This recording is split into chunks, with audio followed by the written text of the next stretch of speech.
Hello everybody, welcome to Gregsbeerreviews. Let's go see what's in the fridge today.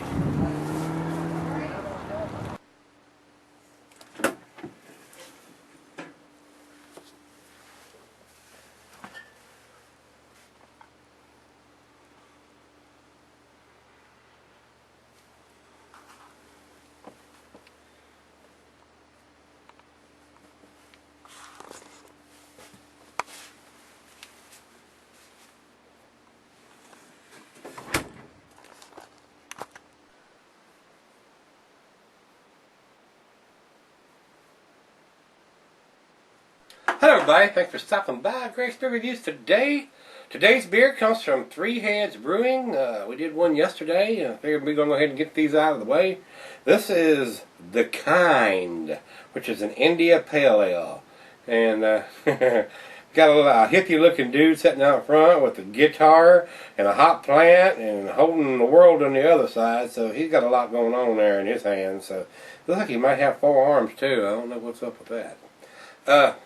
What intrigues me about this, The Kind, that happens to be the name of the band here that my drum teacher plays in as a drummer for. So when I seen that, I'm going, oh, that's wild. And he was here last week for the drum lesson, and I showed it to him, and he was kind of blown away about it. I think I might save the bottle for him and give him the bottle and let him save that. On with this one, guys. Three Head Brewing. They're out of Rochester, New York. This is an American IPA coming in at 6.80 IBUs, ABVs. The IBUs are 76. The notes here says it's voraciously hoppy and not overly bitter. The Kind brings enormous aroma and maximum flavor. It's like taking a walk through a pine forest and ending up at a citrus farm. The beer brings joy to the world, one sip at a time. So, well, imagine that. Food pairings for this cuisine is the curry, the Thai cheeses of peppery, pepper jack, Monterey, sharp, blue, cheddar. Your more pungent cheeses, gorgonzola, Limburger, go with this. And the meat for this is poultry, fish, shellfish, salmon, and grilled meat. Glassware, pint, Becker, Stein, mug, tumbler, side, Dell. I got the pint glass for this one. And it's not recommended for extended cellaring. It's 6.8. It's not going to go bad. It's going to keep for many years. 3 or 4 anyway. Maybe even 5 if you sell it correctly. But the hops will fade plumb out probably over time. So without further ado, let's get the cap off of this one. Plain caps on these guys. They're not spending a lot of money on the caps, the frills. They're making it in the beer. Spend the money on the beer. Not the fancy package that it's in. Words to live by.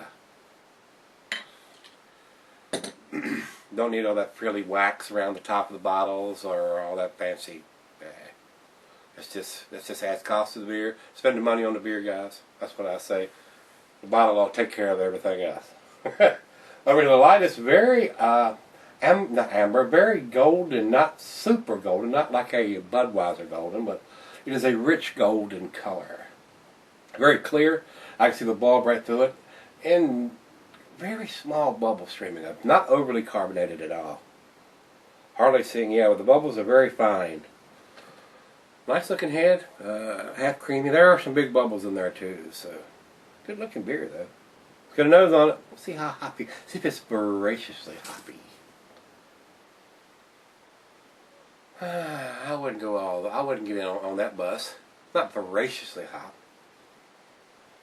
It does have a very pleasant citrusy, piney smell. It smells a lot like the one we did yesterday, the red ale, the amber ale, but it doesn't have that rich, roasty malt smell. Definitely smells a little on the lighter side as far as the malt bill.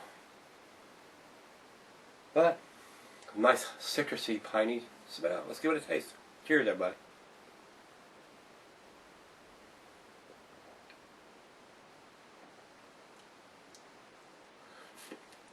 Very citrusy. Yesterday's beer, when it was cold, I get a metallic taste. I'm getting the same metallic taste on this one too. It seems to go away once it warms up, but. And that may be the IBUs being as high as they are. A lot of times when your IBUs are up there real high like that's in the 70s and stuff, it'll have that metallic taste when it's cold.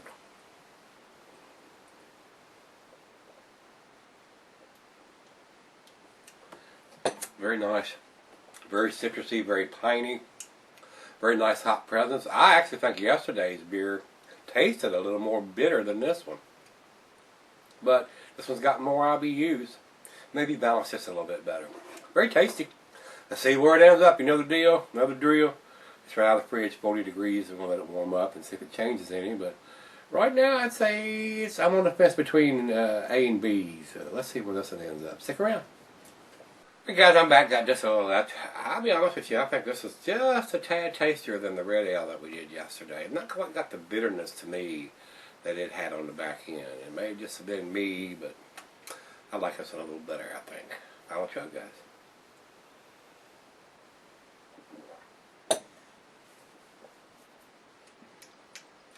I'll agree with their little assessment that they have there. Very nice citrusy, piney taste to this. So very enjoyable, guys. The only downfall is just like the other bottle. There is no date on the bottle, and for something this hoppy, it really needs to have that information on there. So that's the only downfall, and that's the way I'm gonna do this one the same way I did that one yesterday. I think it's a 9 beer. It's an A beer, a solid A beer, but I'm gonna knock it down to the A minus to the 8. So I'm giving it the 8. Beer Habit comes up with 85, which is in their good range also. And the numbers aren't quite as good for the rate beer that it was yesterday. They have 91 overall and 81 in the style. So this is a little more on the subdued. It wasn't anything that was blowing my hair back or anything. So I may be being a little generous. It may be an A minus. It should be a B plus. But I'm gonna stick with that. It's pretty tasty, and it's got the label on there, the kind. Like I said, that's Rick's band. He's the drummer in that band, and I'm gonna save this bottle. I'm gonna give it to him if he wants it. So that being said, guys, if you have this beer, give me some comments back on this, and if you liked it, didn't like it. If you see it, pick it up. It's pretty hoppy. It's pretty tasty. Worth trying. So that being said, hit the like button. Let's look in the fridge more. See you then.